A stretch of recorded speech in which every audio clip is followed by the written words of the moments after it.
mis en examen pour homicide et blessure involontaire, Pierre Palmade va-t-il être placé en détention? La Cour d'appel de Paris devant rendre sa décision ce lundi 27 février, de nombreuses villes s'interrogent, faut-il maintenir la programmation de sa pièce Il Saïm?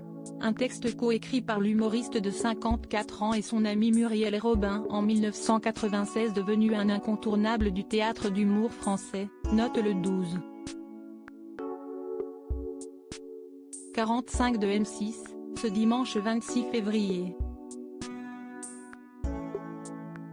À Lyon, le spectacle fonctionne encore très bien au théâtre du Rideau Rouge qui le maintient. Un choix expliqué par Stéphane Cazet, le directeur des lieux.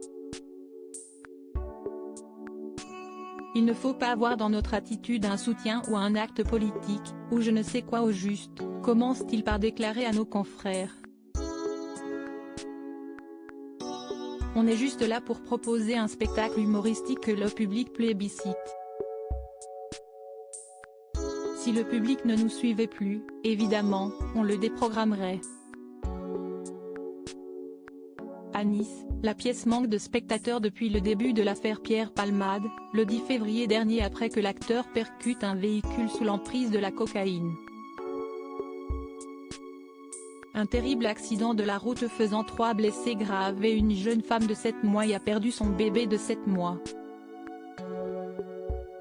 Supérieur à Pierre Palmade, Muriel Robin, Michel Larocque, Véronique Sanson.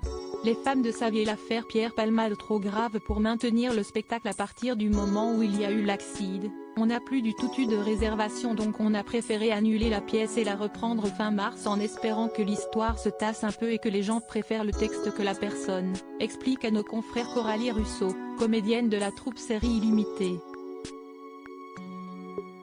À Famec, en Moselle, la pièce aurait dû être jouée, le 10 mars prochain, mais jugeant l'affaire trop grave pour maintenant le spectacle et la représentation déplacée, la ville a préféré l'annuler.